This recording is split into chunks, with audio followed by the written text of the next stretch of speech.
What makes a person confident? Some people say confident people are born that way. Some say confident people have no insecurities.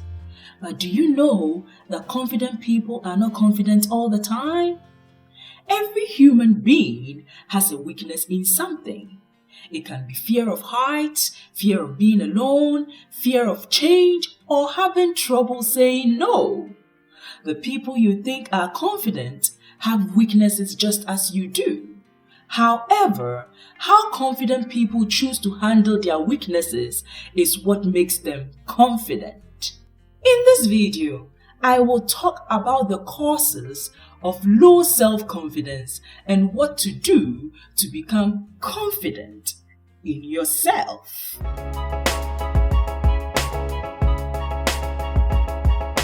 Hi everyone, this is Taking Steps with Marian. Hope you are good. If you're not, come on, smile. I am a life coach and relationship counselor. So here is where you learn to take the necessary steps to improve your life. Thanks to all my subscribers and viewers. I really appreciate your support. Keep supporting, okay?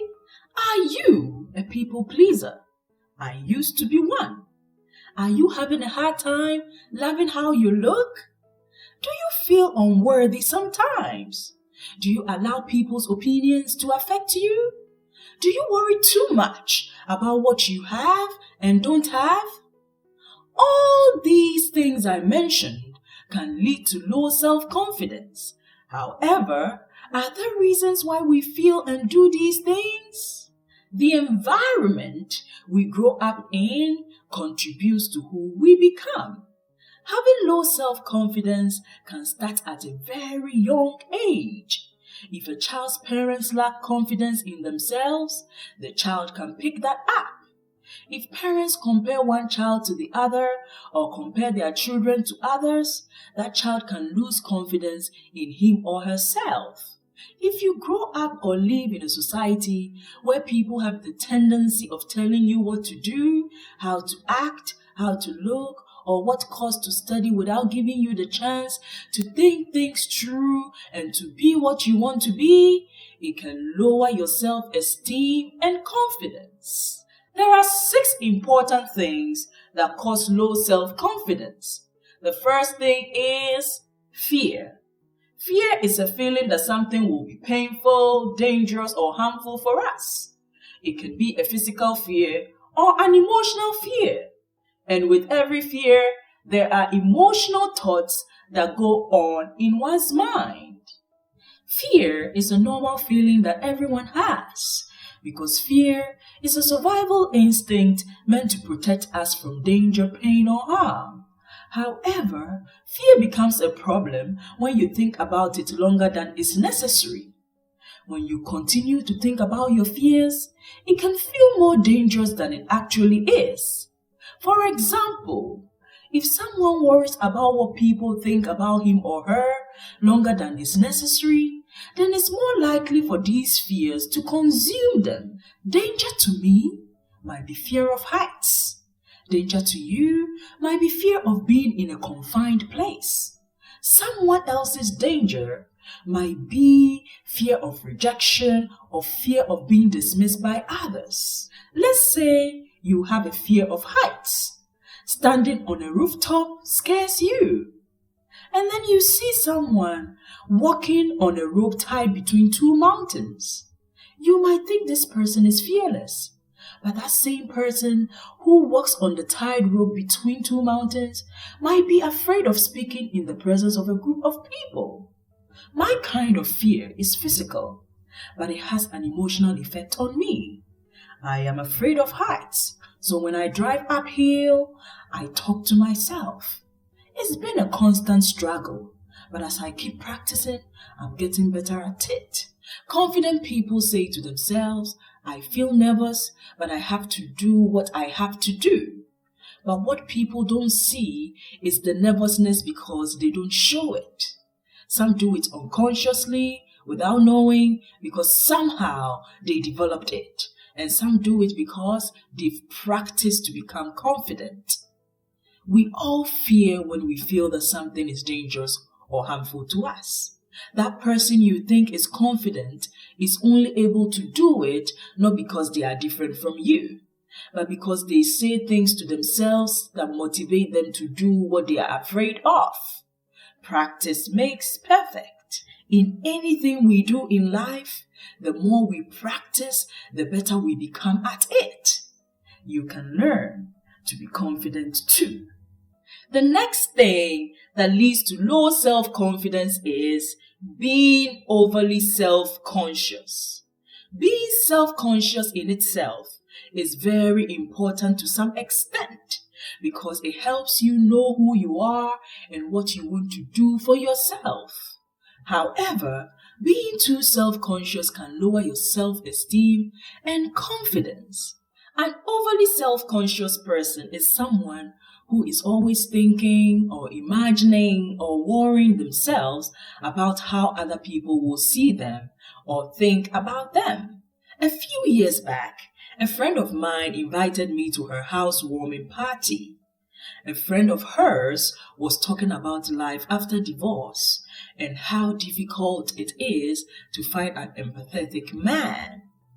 She talked about how the guys she has dated and liked lost interest in her after a few dates.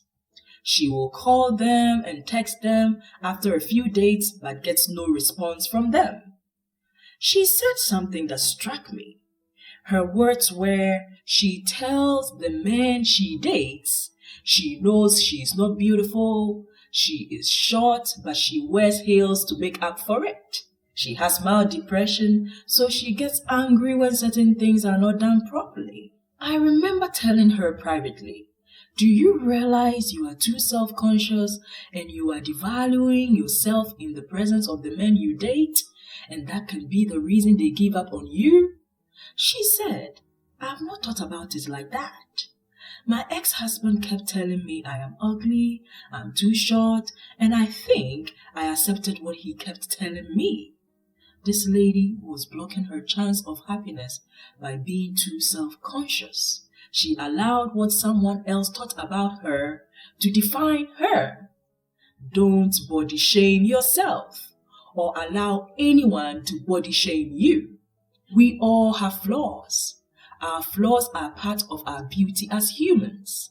I have a scar on my hand, and people will tell me you have to do surgery to make it smooth.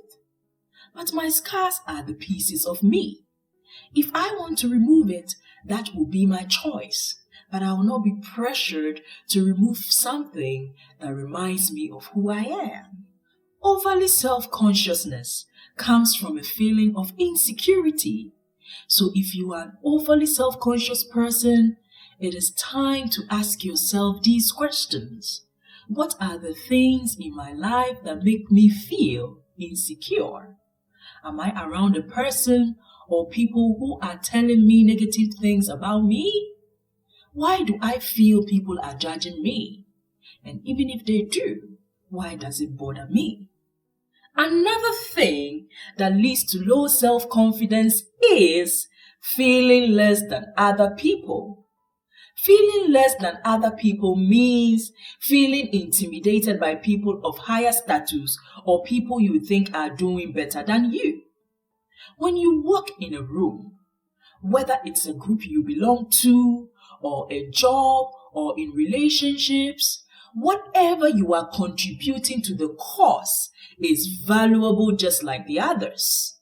It doesn't matter whether what you're contributing is 5% or 10% or 20% or 50%. Whatever percentage you are contributing is valuable. If you see yourself as valuable as others, you become confident in yourself. Imagine with me for a moment. Imagine that you're a baker or an assistant or a secretary. How do you see yourself as valuable when you are in the midst of professors, doctors, or company owners? You should see yourself as valuable because whatever you are offering is valuable to them too. For example, if you are not the secretary or the assistant to your boss cannot get his job done effectively or on time. Your contribution helps your boss to work effectively. Just because someone is your leader or your boss doesn't mean that you are inferior to them. Of course, you have to respect your leaders and your bosses, but you are valuable to them too. If you understand that you are not less than others, it gives you confidence at any level you are at. So whenever people make you feel less confident or feel less than, say this in your mind: I am valuable and important as they are. The next thing that causes low self-confidence is bullying. Bullies like to be in control of people's freedom. They like to tell people what to do and what is good for them without letting them voice out what they really feel or what they want for themselves. Bullying can start at a very young age. If a child has parents who are verbally, emotionally, or physically abusive, or always comparing them to their sibling or to others, it's bullying, and it can lower a child's self-confidence. For example, just imagine you study hard to get a D in a course, but your parents say you are lazy and you need to learn to get an A like your sister or brother, without giving you the chance to explain what happened or express yourself. Wouldn't that affect your self-confidence? Many parents compare their children without knowing they are bullying them. It is wrong to compare one child to the other or abuse a child. Your job as a parent is to help your child grow to be the best they can be. If your child is not doing well in school, find out from your child what you can do to help them better their grades, instead of trying to compare them to a sibling or to someone else. If you compare them to someone else, what you are indirectly telling your child is, you know nothing, your hard work is not enough, and someone else is more valuable than you. When you make your children feel they know nothing or someone is better than them, it lowers their self-esteem and confidence. Parents, be careful what you say in the presence of your children. So many parents don't know they bully their children. Therefore, by the time they start school, they lack confidence in themselves already. If the child gets bullied at school, he or she can't stand up for themselves because the child is conditioned to accept being bullied because bullying is his or her normal at home. Train your children to accept who they are. Tell them they are beautiful, valuable, and unique. Tell them they shouldn't allow anyone to make them feel small. If they grow up with that mindset, others cannot intimidate them. Another thing that leads to low self-confidence is bad life experiences. Bad life experiences can be losing someone you loved, betrayal by a friend, losing a job, or people making fun of you. I remember the first time I tried to sing at school and how I felt after I tried. We had a new music teacher, and one day he announced at the school assembly that he was forming a new school choir. I was interested in being part of the choir. However, I thought there were many students who can sing very well, so I have to impress our music teacher. One day he said at the school assembly that someone should give a tune to a song called Stand Up for Jesus. The first person gave the tune, sat down. He said, "Who else would like to try?" The second person gave the tune, sat down. He asked again, "Who else would like to try?" I stood up, thinking I could give the tune to the song, but things didn't go well. I couldn't breathe properly when I sang. My close friends laughed at me for days. I felt so terrible. Just imagine trying something you are passionate about and failing. It can lower your self-esteem and confidence, or make you give up completely. I don't think my friends laughed at me because they meant to make me feel bad, but it made me feel so bad. However, it pushed me to work on my voice. I said 2 things to myself.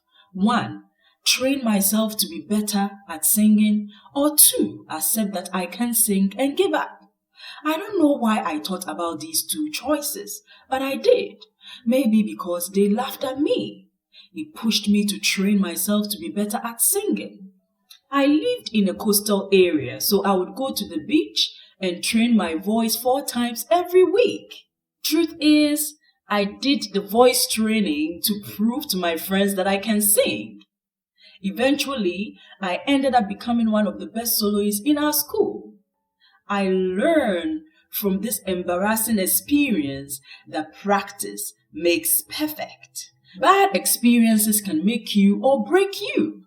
They can make you train to become more confident in yourself, or they can make you lose confidence in a particular activity or thing. My bad singing experience made me work on my voice. This same experience for another person might make the person give up. I know people who used to be confident, and now, because of bad life experiences, they have low self-esteem and low confidence. They say, I used to be confident, my life has turned upside down, this is not what I planned for my life. Truth is, we all go through some bad experiences in life, but we can choose to learn from it and keep on trying, or choose to give up and let it have control over us. You can get your confidence back. Don't give up. We are survivors. You can survive anything. Another thing that leads to low self-confidence is feeling like a failure.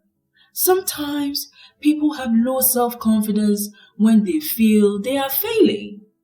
When something is missing in our lives, like a dream job or a partner, or what we aspire to be is not working out, it can make us feel like a failure, which can lead to low self-confidence. When you try your best to have or do something and it's not working out, it's not necessarily that you are failing. It could be your strategy. If you feel like a failure right now, think about this.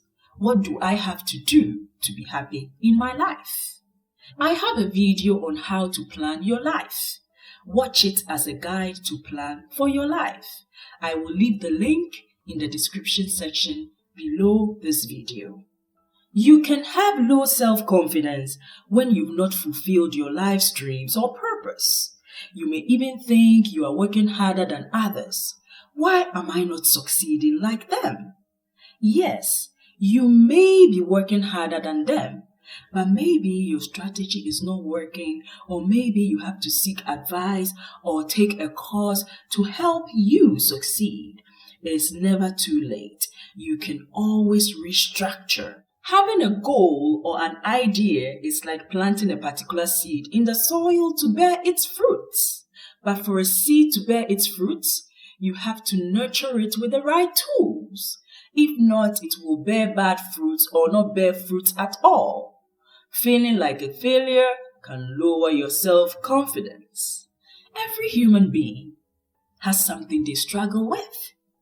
It might not be the same as yours, but we all struggle with something. So don't let your fears, insecurities, what people say or think about you, and bad life experiences control you to the extent of undervaluing yourself. You are valuable, you are relevant, you are enough. If you believe these things about yourself, you will be confident in yourself and in everything you do, because you know you are enough. Don't forget to subscribe if you have not done so already. And if you are new here, support this channel by subscribing too. Click on this red button below this video and hit the bell next to the subscription to get a notification anytime I post a new video. Like, comment down below to share your thoughts on this topic as well. Be part of this positive initiative. See you soon. Bye.